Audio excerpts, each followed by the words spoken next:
and Nyako stand recused in my case. Cannot try me. Why don't you get it?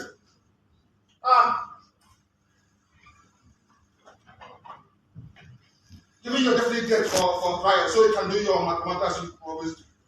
People without shame.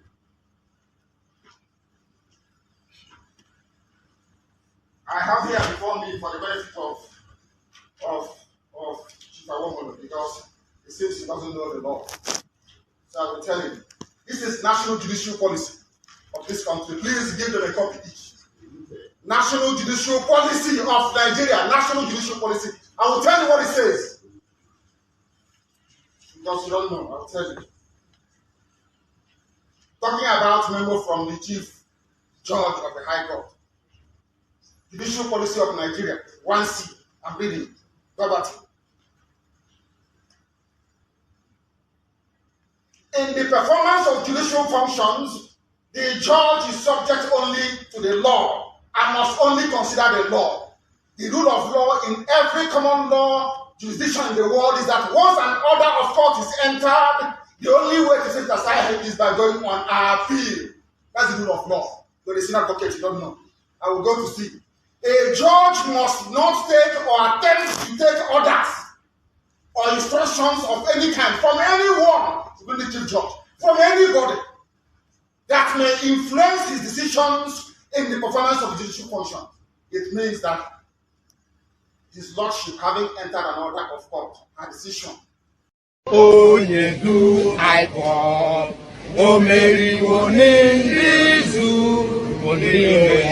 Abakare, Mama Baora, Unapuri Mary Nnamdi win the war. Python that's one, Python that's two, now Python that's a three. Unapuri Mary Nnamdi win the war. Python that's one, Python that's two, now Python that's a three. Unapuri Mary Nnamdi go onye do I walk. O Mary Nizu Mbiroya Abakare Mama Ndamura Unapuri Mary Nnamdi win the war. Python that's one, Python that's two, now Python that's a three. Unapuri Mary Nnamdi win the war. Python that's one, Python that's two, now Python that's a three. Unapuri Mary Nnamdi win the war. Python that's one, Python that's two, now Python that's a three. Unapuri Mary Nnamdi win the war. Python that's one, Python that's two, now Python that's a three. Unapuri Mary Nnamdi. Ohamadike, a man that is so feared that sometimes you have to ask yourself, what is that thing that scares these people about this guy? They tend to have everything. They have the power, they have the money, they have the army, they have almost everything. But this guy, when he speaks in such a way that it actually riles them. And you can understand why they are so worried of letting him out there. That was him with the justice, Binta Nyako. Is it not your own law? If any judgment is given and you don't like it, you go on appeal. You don't ignore it and then decide to want to, decide, choose how or which your own direction that you want the whole thing to go. Is that not your law? Listen to this senior advocate of nuisance. Oh, I love that part. Are you not a lawyer? Because of the money they gave you, because of the money they are giving you. Because he actually said something like, because of 200 million naira they are paying you. When it comes to it is the turn of Nnamdi Kanu, you turn your law upside down intentionally. Are you not a lawyer? I said, this woman can't try me. Binta Nyako is compromised. I am never going to get any justice. You see, when I demanded that you should be taken off my case, you recused yourself. And there is an affidavit towards that. Your affidavit that I have recused myself. Somebody said he reversed it. Because he reversed it, right?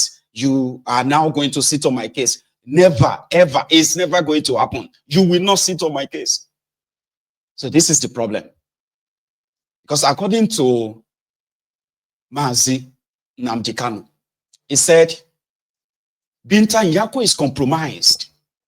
Her husband, her son, both of them are being tried on, they are being tried for corruption.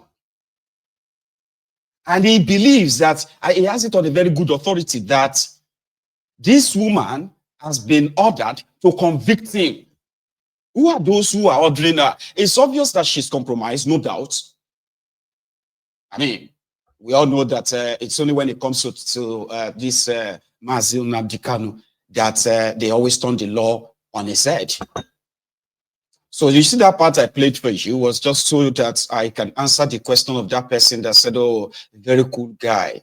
He's not a cool guy. In the face of the oppressors, you see, in front of the judge, you're stupid this, I like that. So there's also something that I believe you must have observed as well, and that is his spirit. You have no idea what they have done to this guy. You have no idea what they have offered this guy.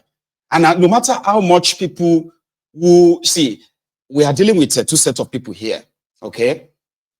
The owners of Nigeria that believes that this guy is a big trouble.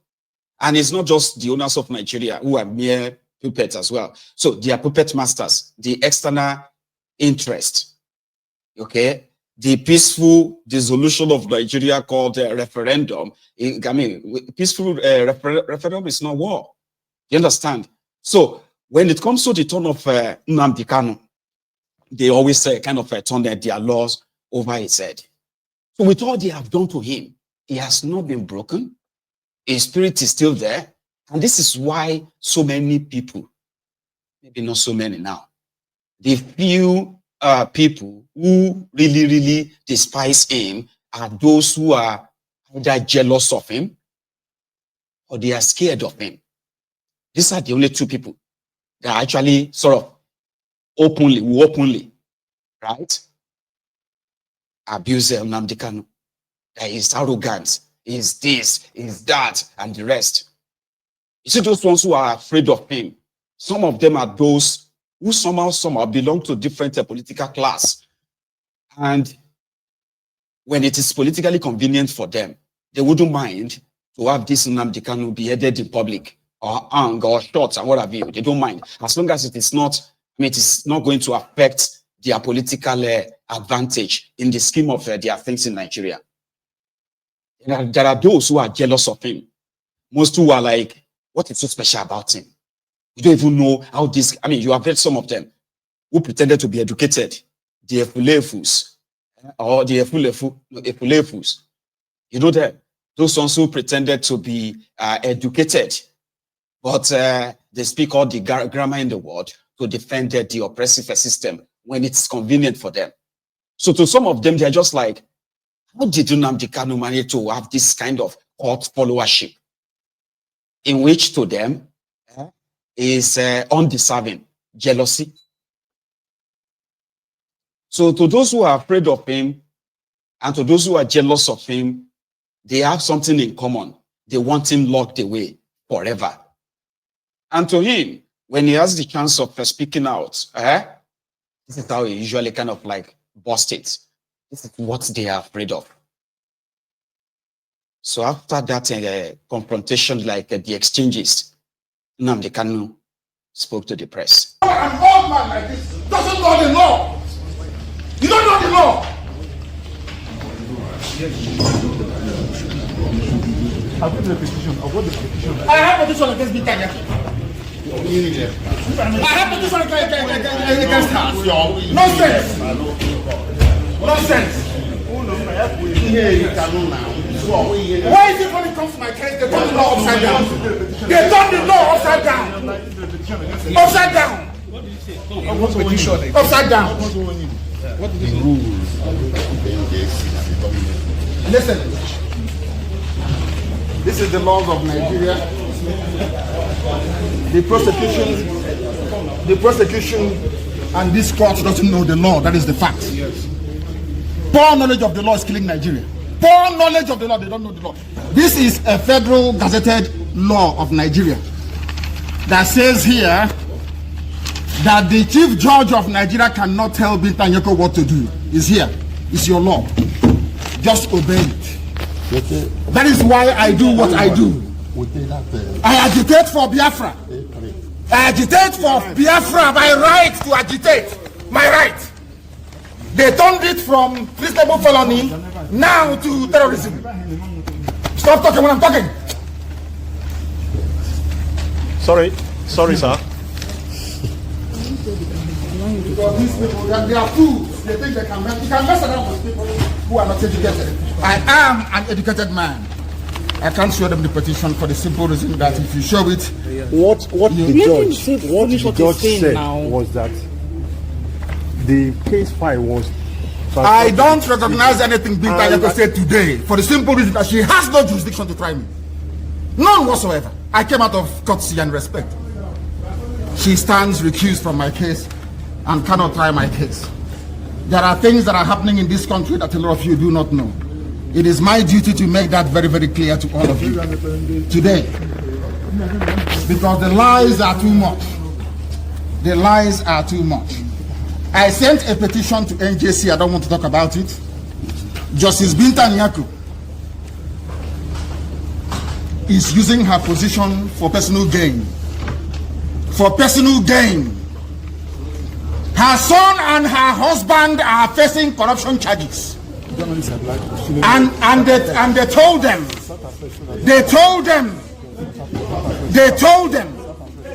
that if they convict me, this is what happens. You can see it. They don't want the truth to come out. Nobody wants the truth to come out. Nobody wants the truth to come out. Nobody wants the truth to come out in Nigeria. That's the problem. Who is that person? Who is that person? People don't like another coming now.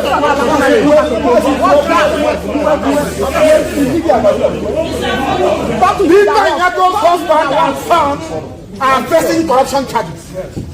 They sent her to my case so they can release or smoothen the pathway for the husband and the son. Who else they like? They are facing. It doesn't matter if they off it. In a corrupt society, that's what happens. They are very, very corrupt. There is a breach of judicial oath. They have violated the judicial oath. They have shown bias according to Supreme Court. They are biased against me. Supreme Court said so. And that is why what is happening in the judgments and rulings concerning me has been happening. Disobedience to superior court orders. Supreme Court said you are biased. You are against this man. You should not have revoked his bail. Nigeria went to Kenya and kidnapped him. These things are in the public domain. Why therefore are they insisting on trying me? A court order was entered. In that very court order, it was said very clearly and succinctly that she is no more. No. That she. I mean, it's very clear enough. If you are the type who needed to be sort of held their hand to understand some simple stuff, like it is very clear enough. They intentionally don't want to obey their own law because there is pretty much like a script orchestrated to say he must be convicted from treason to terrorism. That is what they are now bringing up exactly. And he said, that is not how this is going to work. You will first obey your own court judgment. Then if you do, you can then appeal it if you disagree with it. This is not how it should work. But again, you know that, like I said, there are those who are jealous and there are those who are actually afraid of him in that Nigeria. Do you know, their reason may not make any sense. For example, if you look at the Northerners, who are possibly somehow from nowhere, decided to show so much hatred towards him. All right. And whenever this kind of high-handedness, compromised legal system and all of this are kind of like playing out, so they are more happy to continue to see him locked up illegally. Doesn't matter. So when you now kind of try to probe and say, what exactly would you say Nnamdi Kanu did to them, or Nnamdi Kanu's agitation has to do with them that will make them so emotionally invested in this illegality? Seriously, you have nothing. They will have nothing to tell you. Their own is that he shall remain there. Why are they afraid of him? They will tell you that they are not afraid of him. They will tell you that, they are not afraid of the Biafrans living and the rest of that. But when you ask that, why are you happy to continue to see illegality perpetrated against this guy, your own court judgments being disobeyed? How does that make you feel? Right? They will have no real reason, no real, sensible explanation for it. But after that, of course, Binta Nyako, the compromised, corrupt judge, decided to adjourn the case again indefinitely. So indefinitely means he may not even, I don't know, maybe they can use another judgment to force her to kind of like open a court or something. I don't know. But indefinitely means they may not call Mazi Nnamdi Kanu again for like another few months. So, and this is what they actually wanted. Keep him somewhere and see how much debt, how much kind of like, useless evidence we can put together to, let's just keep throwing everything at him. Maybe one will stick. But the whole process is, the whole trial is a sham. The whole trial is, is pretty much like a fraud at this point. So everybody knows where the end result, the result they wanted, which is the result they are not getting. Already kind of compromised the whole process. So therefore, Mazi Nnamdi Kanu remains the prisoner of conscience. Consciensus Omoyele Showore was also there today. His own reaction. We are done. You are done. Go back to your office now. You are done. Go back to your office. There's no need to for fight. No. Hey, stop it! No. Stop it! No, come on. Go back. Hold on now. Go back. This is not your office. This is your office. You don't mean it. What is that for? They pass that call police. There is no name to not call the police.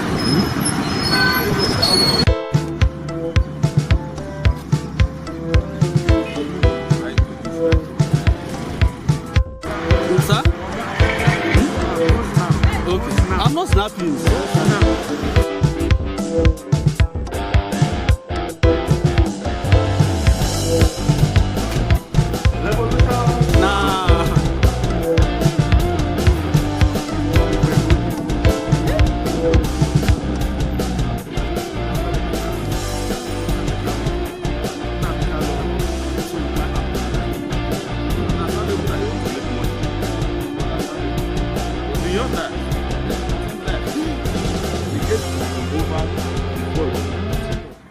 Okay.